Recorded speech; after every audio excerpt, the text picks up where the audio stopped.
Salut à tous, bienvenue dans cette nouvelle vidéo. Victoire du Paris Saint-Germain, 3-0 pour son dernier match avant la reprise de la Ligue 1. Nono est avec nous, salut Nono. Salut Sacha. Alors Nono, le PSG enchaînait les défaites et les mauvaises prestations, orphelin de Kylian Mbappé, orphelin de Lionel Messi qui a quitté le Paris Saint-Germain définitivement et qui a encore brillé avec l'Inter Miami cette nuit, et orphelin de Neymar qui était blessé depuis le 19 février dernier et une blessure contre Lille. Et bah très clairement, lors des derniers matchs et des dernières défaites, rien offensivement, le néant total. Neymar revient 6 mois après et Neymar met tout le monde d'accord. Certes, face à une équipe très faible, mais Paris aussi a rencontré des équipes faibles il y a quelques jours, et pour autant, offensivement, on ne voyait strictement rien. Neymar, pour son premier match depuis 7 mois, Nono, doublé, plus une passe décisive d'une talonnade exceptionnelle, a montré dans les écoles de football, Nono. Est-ce que Neymar, c'est sa saison cette année, ou est-ce qu'on va encore être déçu? Eh ben, ne nous affolons pas. Bon, Neymar, c'est un grand joueur. Moi, personnellement, je reconnais, je suis le premier à avoir dit, je pensais jamais qu'il reviendrait. Oh non. Là, je l'ai trouvé. Oh non, non, ça y est, c'est ça le problème. C'est ça le problème. Il faut, à raison garder, être prudent. Tu fais comme si la saison était terminée et que Paris avait gagné des titres, Nono. Désolé, je suis obligé de te couper. C'est un match amical quand même. Faut rester tranquille. C'est un match amical, l'opposition en face très faible, je suis d'accord, mais les grands joueurs restent des grands joueurs. Ce que j'ai vu faire Neymar aujourd'hui, personne n'est capable de le faire aujourd'hui à l'instant T au PSG. Des gestes techniques magnifiques, je l'ai trouvé en jambes, je l'ai trouvé fit. Eh ben, espérons que ça soit une bonne nouvelle. Voilà la différence entre les grands joueurs et des joueurs moyens. Tout simplement. Oui, mais ça, faut le faire toute la saison contre les grosses équipes, Nono. Et ça, j'en doute. Ah, on est d'accord là-dessus. Mais moi, je sais pas, j'ai comme un pressentiment. J'ai l'impression qu'on va avoir une grande année Neymar. J'espère ne pas me tromper. L'année dernière, vous avez dit la même chose. Ça a duré 5 mois et ça s'est très vite arrêté. Oui, mais il était bien parti. Rappelle-toi le début de saison. Neymar, meilleur joueur du PSG. Même C'est ce que je viens de dire. C'est ce que je viens de dire, mais malheureusement, ça s'est très vite arrêté. Oui, espérons que ça dure une année et espérons qu'on ait un grand Neymar cette année. Après, à choisir, moi je dirais que je préférais qu'il soit en forme de janvier à mai plutôt que de août à décembre. Espérons. Alors maintenant, moi, quoi qu'il en soit, Nono, c'est un gâchis du football quand même, parce que je pense que s'il avait été sérieux, assidu, travailleur et qu'il aurait mis toutes ses bêtises de côté, il aurait peut-être eu 2-3 ballons d'or à l'heure où on parle. On est d'accord. L'un des plus grands gâchis du football voilà. Actuel. En étant simplement sérieux, bonne hygiène de vie, pardon. Je pense qu'il en aurait 2 ou 3 déjà. Après voilà, faut vraiment rester prudent face à une équipe coréenne très faible, mais ça n'enlève pas quand même le talent de Neymar qui sera gâché, comme les Ben Arfa, comme les peut-être d'autres joueurs, comme Ronaldinho, même si Ronaldinho pour moi a eu une meilleure carrière que Neymar, qui a eu quand même un ballon d'or Ronaldinho en 2005. Alors Nono, maintenant buteur Marco Asensio. Donc j'espère que ça va le délivrer. On a vu encore des choix bizarres d'Enrique, Nono. Je ne saurais pas à quoi il joue, je ne sais pas. Kurzawa dans l'axe. Bernat à droite alors que c'est un gaucher. Je ne comprends pas très clairement le style Enrique, Nono. Mais j'ai l'impression qu'on va avoir des surprises et que ce mec-là va nous inventer des choses incroyables, Nono. Déjà, première chose, je pense que c'est un type qui cherche la bonne formule. Donc moi j'ai hâte de voir le 11 qui va partir contre Lorient. Déjà on saura déjà un peu plus. Kurzawa, faut arrêter. Aussi bien sur le côté que dans l'axe, faut arrêter. Kurzawa, faut arrêter tout simplement. Oui, d'accord, mais ces choix-là, que de ne pas mettre les joueurs à leur poste. Ces choix tactiques, on n'est pas au bout de nos surprises. Je pense qu'il va faire jouer beaucoup de jeunes. Je pense que lui, par contre, il va en faire jouer pas mal. Alors, Nono, est-ce que Asensio, son but, peut le libérer et le lancer? Asensio, heureusement, il a fait les croisés. C'était un très gros espoir à l'époque quand il était beaucoup plus jeune au Real Madrid. Il a le talent lui aussi. Sa frappe de balle, chose qui manquait beaucoup au PSG, peut nous servir. Faut voir la suite, faut pas être trop dur c'est le début, C'est comme Ugarte, il est rentré, j'ai vu des belles choses, c'est un travailleur, il peut nous apporter beaucoup celui-là au milieu de terrain. Alors Ousmane Dembélé, on va parler du mercato maintenant parce que voilà, c'est qu'une victoire contre une équipe assez faible quand même, on va pas parler pendant 20 ans. On va parler mercato, Nono. Alors le PSG dispose déjà d'un accord avec Barcola. Ousmane Dembélé a pris l'avion aujourd'hui pour Paris. Il y signera son contrat demain après la visite médicale. Et Paris va officialiser l'arrivée de Gonçalo Ramos, Nono, du Benfica Lisbonne pour 80 millions d'euros, 65 millions d'euros, plus 15 millions d'euros de bonus. Et le Paris Saint-Germain veut aussi boucler les pistes des attaquants avec Randal Kolo Muani, en plus de Gonçalo Ramos et de Barcola. Mais la piste la plus chaude qui est en passe d'être officialisée ce week-end, c'est l'arrivée de Gonçalo Ramos. Accord total entre le Benfica Lisbonne et le Paris Saint-Germain. Ce soir, il n'a pas été pris pour le match contre Porto aujourd'hui. Donc voilà, Nono.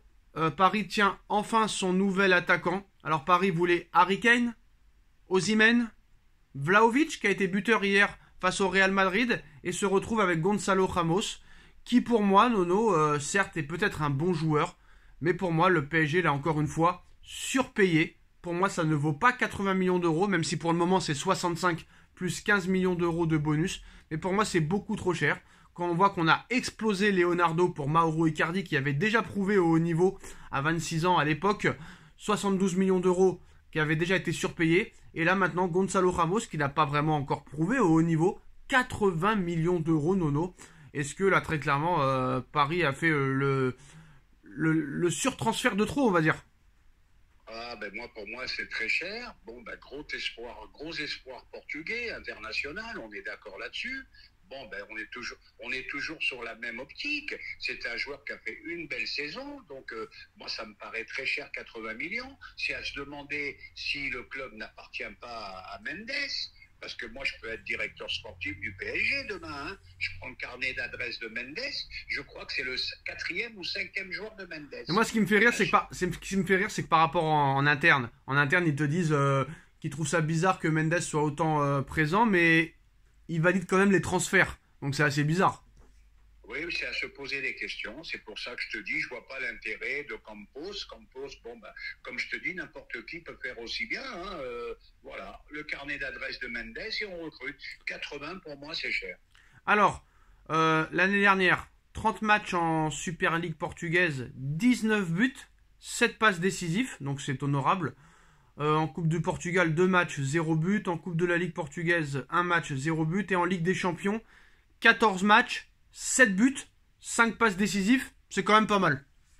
Oui, c'est pas mal, comme je t'ai dit, c'est un vrai numéro 9, c'est un international, c'est pas une truc non plus, on va pas exagérer, mais c'est au niveau des prix que ça me paraît exorbitant. Voilà, c'est trop cher, 80 millions. Bon, tu me diras, c'est pas mon oseille, hein. Bon, ils font ce qu'ils veulent. Alors, mais 80 bâtons, ça me paraît cher. Le Benfica Lisbonne a atteint quand même l'année dernière les quarts de finale de la Ligue des Champions, Nono.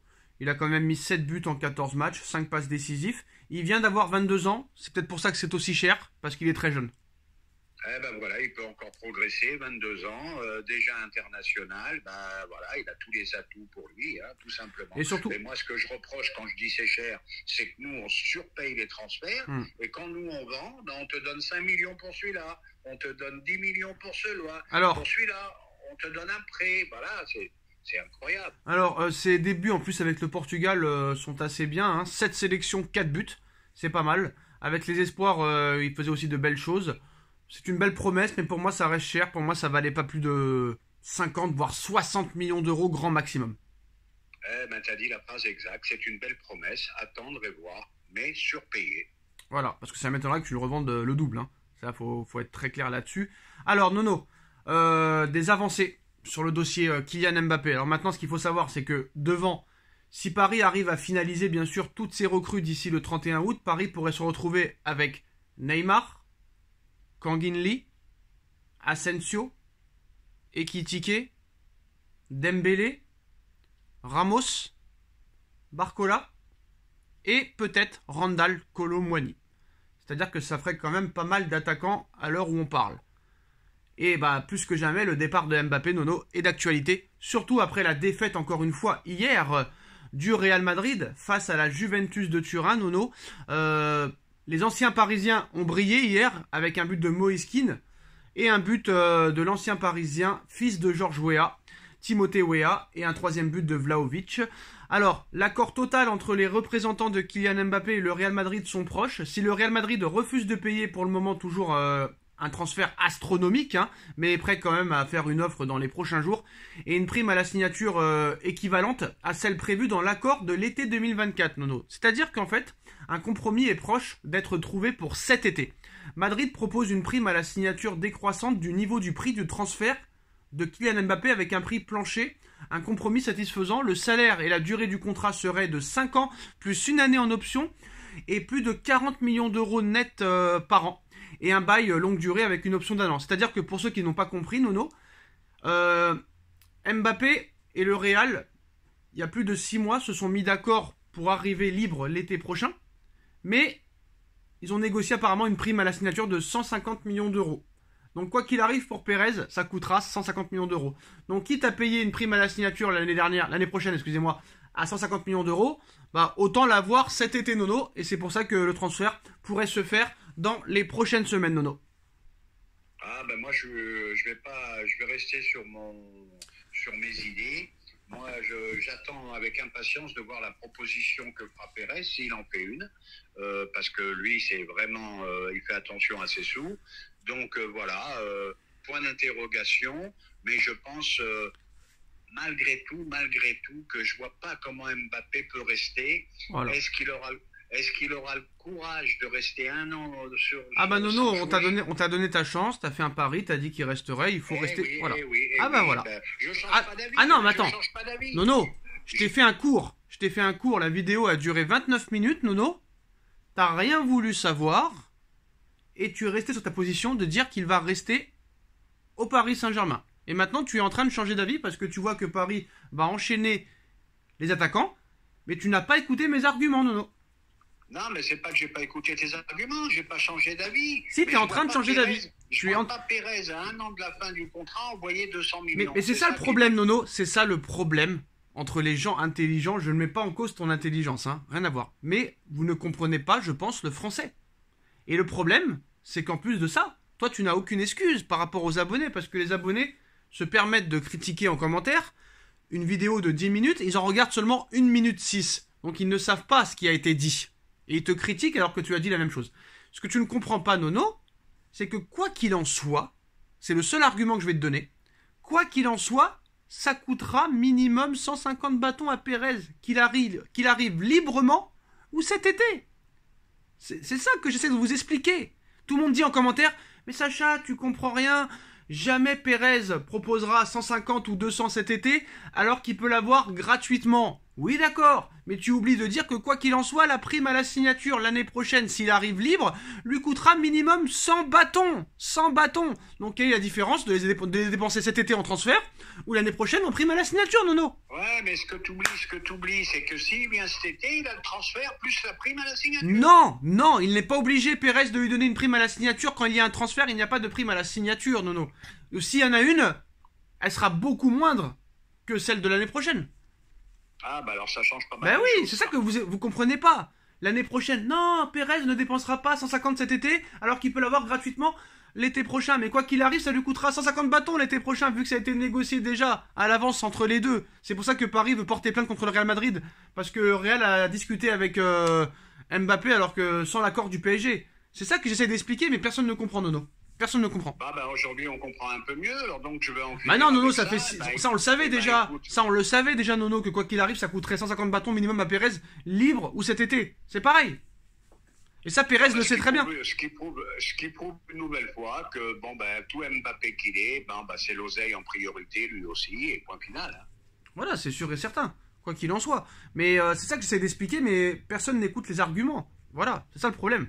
On se focalise sur les titres, sur les miniatures, mais personne n'écoute le fondement de la vidéo. Laissez-moi une chance, écoutez mes arguments, et après vous pourrez critiquer. Et quand vous cliquez sur une vidéo, écoutez au moins la vidéo en entier pour donner un jugement après. Ceux qui donnent un jugement, Nono, alors qu'ils regardent 1 minute et 6 secondes la vidéo, ne sont pas crédibles. On est d'accord ou pas? Ah, la crédibilité n'est plus là.